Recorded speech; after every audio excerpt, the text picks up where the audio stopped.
Welcome to a Shot from the Point. What a night, what a night, what a night, what a night. 2 Game 7s, 2 East Coast teams come out on top, 2 rivals come out on top. Rangers defeat the Senators to move on to the second round of the Stanley Cup playoffs, 2-1.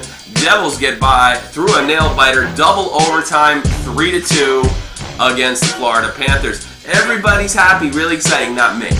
I'll tell you right now, not me, because this is not the way it should have went for the Rangers. And it probably shouldn't have went this way for the Devils, and they're very, very lucky to be in the second round. Some people shoot straight from the hip. We get right to the point. We have done some different stuff today. We're going to do a little more sports talk that you're used to in the past, and we're going to get right into it because it's going to be a long one. We're looking at a 20-minute video here, but if you're really interested in next week's predictions and some really good chat, I brought a special guest in, and I hope you hang around to check it out. See ya. Let's bring it on right now. Chopping the point. Tonight's predictions. We've got the second round of the Stanley Cup Final. I'm joined here with Chicago Dead On Dave Van Cura. Dave, are you there? I am. What's going on, Tom? Oh, not a hell of a lot. Good of you to join me. I know you're going to help me with tonight's predictions. Just before we start, I know you were a former retired U.S. Army sergeant, and you recently got into hockey. Tell me your hockey story. Not a problem. Well, you were very much involved with that. I was a lifelong Chicago sports guy. I thought hockey sucked for a very long time, until I really sat down and watched it and realized just how magnificent the game was and how I was missing out for not watching it. Well, welcome to the church. You are now, I have baptized you. Welcome to this wonderful world. It's a lifestyle, not a sport. I've also come from a family that's kind of football, baseball, basketball. And I was like the weird kid growing up that I liked, I played guitar, liked music, and liked hockey and soccer, and everybody thought I was a wuss. But, hockey's something special, and I'm glad that things worked out for you. And do you have any more comments on the great sport of ice hockey? Well, yeah, actually, since you bring it up, I do. I've been watching all your shows. It's been fantastic, by the way. Mm-hmm. You touched on something last time, and I just real quick, just want to weigh in. You were talking about the Boston fan base. Some of them, I suppose. I wouldn't want to paint everybody with a broad brush. Oh, well, allow me to do so. Oh, feel free. Personally, I don't care if your listeners are Boston people. I don't give a crap. Don't care. These people are cretins of the sporting world. They love you one second, hate you the other. What these people have done to a magnificent moment in our sport this year is disgusting. No, I've never seen anything like it. Short of just criminal. Well, I don't know if I'd call it criminal, but it's embarrassing. It's humiliating. And I don't want to get too much into politics, but it is a reflection of what's going on at home. And I know me and you are in Germany, and it's difficult to watch. We spent the last 10 years of our lives in an integrated environment with virtually no major problems, and it's just tough for, I think, guys like you and me to look at home and say, why are people acting like this? There's just no place for it. There's no place for it anymore. We're in a time now where it just doesn't belong. Sports is the last safe haven that we have, and we need to protect it. Absolutely. And if that means throwing Boston out of the fan base, allow me to do the heave hoeing, all right? Well, I've got no love for the first state. I'm not gonna malign everybody over there, but I've had feelings about. Look, I met a lot of guys in the Army that are great from Boston, but I get this vibe, and it is a stereotype. It's not everybody. It's just phoniness, being portraying yourself in one way and actually being another. And I think that's the way I feel about it. Let's get into the great sport of hockey. What is the first game you have for us today? All right. Well, for you, let's go ahead. Let's start right at the top. Let's go with your New York Rangers against the Washington Capitals. My New York Rangers. Your New York Rangers. Yeah. Are you asking me to make a prediction on the holiest team in the maybe in all of sports? You want me to make a prediction on my own team?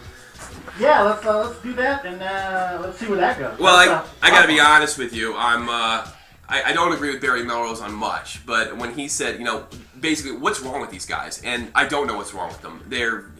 I don't know if it's nerves. I don't know what's going on. I think, Lundqvist has collected himself in the last couple games and really just held them to really just get by the series. In my experience, watching, the Stanley Cup for the better part of the last 20 years, teams like this don't win. And it's I want to say they're going to pull through, they're going to do that, but I mean, it just doesn't happen. It's, it's the second season, it's a short season, and, 1-2 games can make a huge difference. I don't really see...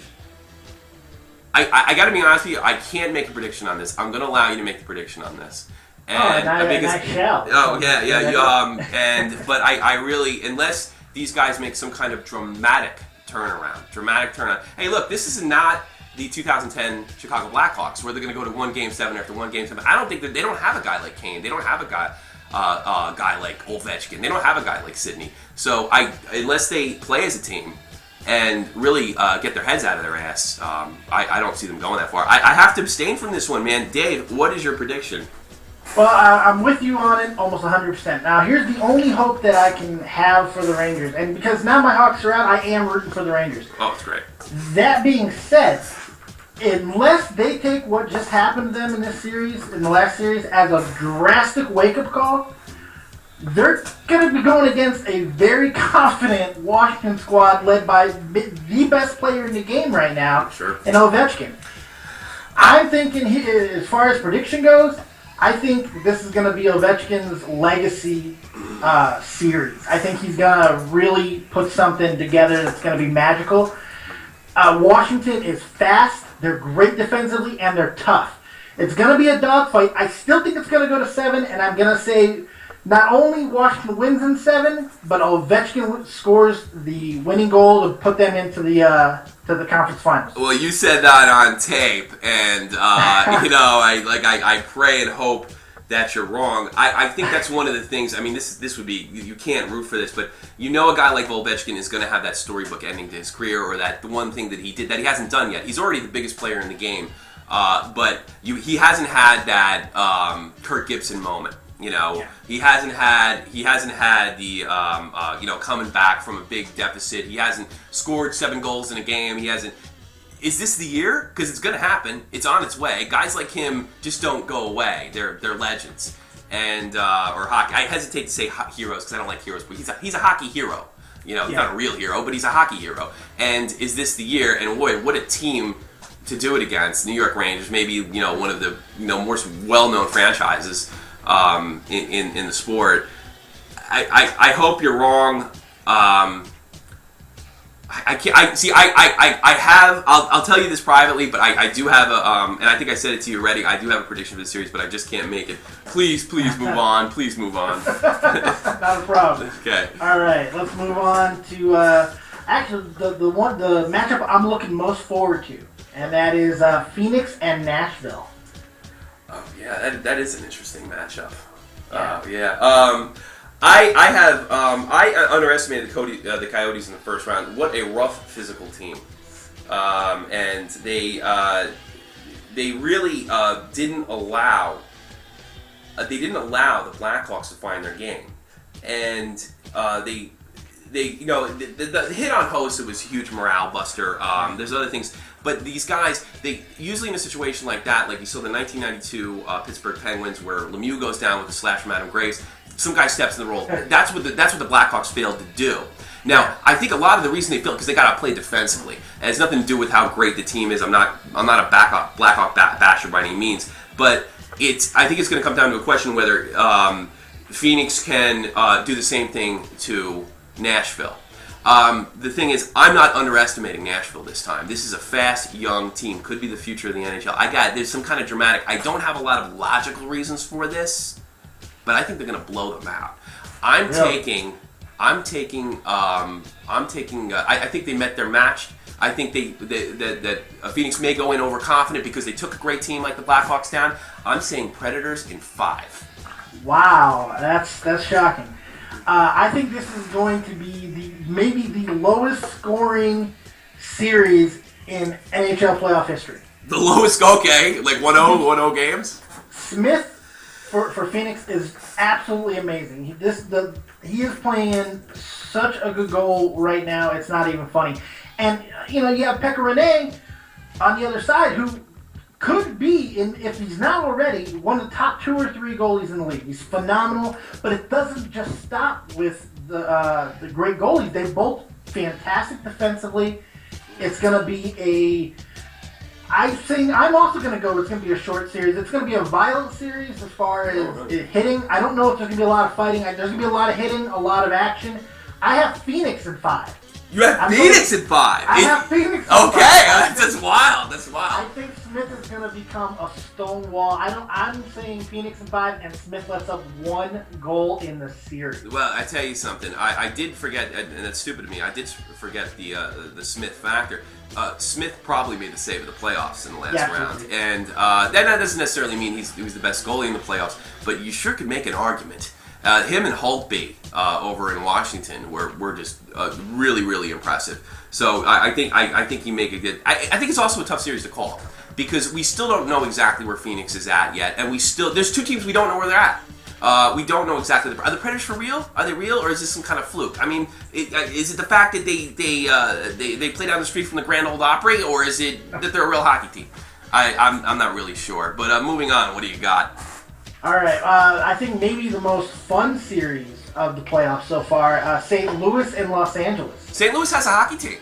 Yeah, they do. They oh do. Wow, that's great.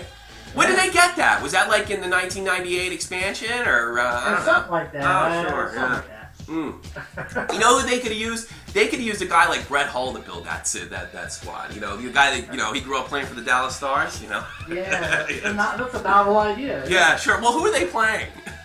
They're playing a little-known team called Los Angeles Kings. The team that impressed me the most the last round, in fact. Absolutely. Yes, I like Los Angeles. I got a sneaking feeling about Los Angeles. I like Quick, too. Maybe another argument for the best goalie of the playoffs, or the best goalie of the first round of the playoffs. Anyway, let's see, St. Louis. I think LA has made its mark. I think St. Louis is probably a better all-around hockey team than Los Angeles, unless these guys are one of these like future teams. Unless it's the 1994 Devils that lose in the semifinals, only to go on to win next cups in the next 10 years, 3 cups in the next 10 years. They give me that kind of vibe. I think more or less they're going to do some damage. But I think the Blues will get out of it. I think you'll see the Blues get out of this in 7. I'll take Blues in 7 in this series.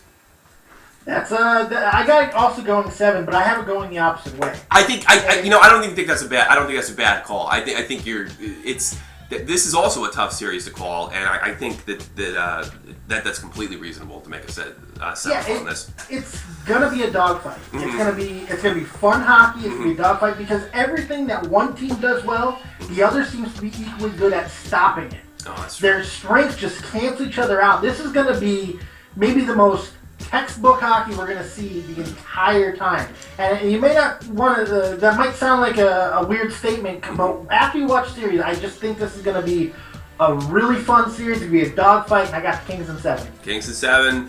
I got Blues in 7. It's interesting that we haven't agreed on anything, so that means we're going to have to keep keeping score with the amount that we picked.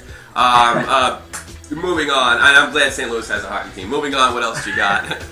All right, finally, I left this for last because your favorite player happens to be in this series, and it's Philly versus your favorite New Jersey Devils. Yeah. I don't know if anybody goaltender in the history of the game. I absolutely. I don't know if anybody knows this, but I grew up in New Jersey, and a lot of people ask me, "What are you, some kind of traitor?" But I just want to make an explanation for this. I probably would have been a New Jersey Devils fan because I found hockey in my mid-teens. I didn't grow up with it, but the Devils weren't on television.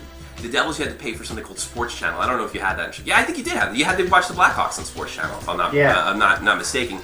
It's not the case anymore, from what I understand. MSG is not bought. Excuse me, my father's going to kill me if he heard me say bought. But I think the MSG bought their TV rights for all 3 teams, and you can see them all.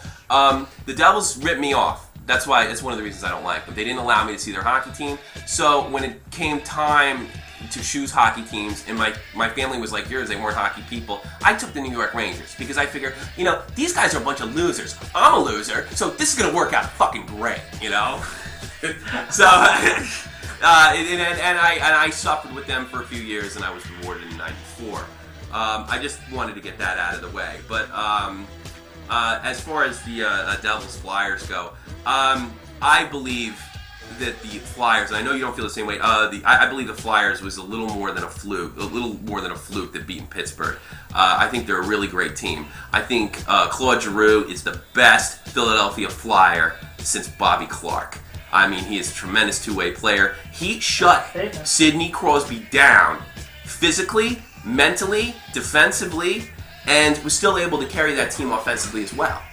Is there a better player in the playoffs as far as forward's concerned in this first series? I don't see it, and I think he could eat a guy like Brodeur. I think he can take a guy like Brodeur apart. Here's another problem. Philly's physical, extremely physical, and the best penalty-killing team in the league has all of a sudden becoming the worst penalty-killing team in the league in the New Jersey Devils. Philly's going to rope you into penalties. They're going to rope you into penalties, and I think guys like if you're going to give Philly, they're going to score, and I don't think the Devils can stay away from penalties, and I don't think that they can kill the ones that they take, and I think this is going to be. I'm going to take Philadelphia in 5. Philly in 5. I agree with almost everything you just said. Mm-hmm. All the reasons that Giroux has been the best player in the first round, no doubt about it. He carried Philadelphia through that series, there's no question. Here's why I'm going to take the Devils. I feel that Philadelphia was running on 100% adrenaline and emotion during that series with Pittsburgh. It was so physical, so dramatic, so many fights. I just think, even though they've had some days off now, I don't think that the hangover is going to wear off, and I think they're going to come out flat-footed and they're going to drop the first 2 games before they even recover. I think we're going to see a vintage performance from Brodeur, and the only reason why I say this is because for my complete vision for Ovechkin in the future of this of the storybook for Ovechkin, he has to go through God first. He wants to put Brodeur out the pasture in the conference final. And so for that to happen, I have to have the Devils go through. So I'm going to have the Devils in 6. Just for whimsy, for a hangover, and so I can see Ovechkin do this the proper way. I tell you, just real quick, I just got to mention the goaltending for Philadelphia was horrid. It was wretched. Horrid. It was inexcusable. Now I can see things going your way if the same kind of goaltending shows up in the second round. I mean, I don't think Drew's shoulders are that big, and I think that the layover does sometimes have an impact, especially with an emotional team. I think you make a good argument. I get the feeling that they're gonna put it together and find a way. And here's another thing: New Jersey's weak. And this is the type of series that could be really emotional and play into the Flyers' hands. This is an emotional team. They feed off this. The Devils won't back down either, but their performance was not unlike the Rangers. It was underwhelming in the last round. And I don't just say that because I'm an anti-Brodeur guy, and I'm not. I know he's great. But it's, there's also an age factor. He's 39 years old. He could get tired. And he could do Kirk Gibson in the World Series in '89 or whatever it was, and have some kind of spectacular run, because he does have a flair for the dramatic. But yeah, I just got to take the Flyers. They're the future. The Devils the past. And are we moving on? What do we have? I think that's all 4. That's all 4. God, that's man. all 4. It's quick season. You abstained from the Rangers, so yeah, that's all 4. I abstained from the Rangers. What we'll do is we're going to count exactly how many we got. I know you're going to have a little bit of advantage of me because you picked up one more game than I did. But it's going to be whoever hits it right in the money, and you get a point, right? Okay. So we might win 1-0 or something like that, or lose 1-0. So whoever gets the point, and they become the hockey mind, and then you earn your title as Dead on Dave if you beat me. That sounds phenomenal for a hockey noob. All right, listen, thanks a lot for tuning into A Shot from the Point. I hope you enjoyed our little sports talk. I think it went well, Dave. What do you think? I think it went fantastic. I hope you have me back. You brought me into the hockey world, and any way I can contribute, sounds good to me. Oh, I brought you in, and I'm going to take you out. I'll see you later. Thanks. Peace.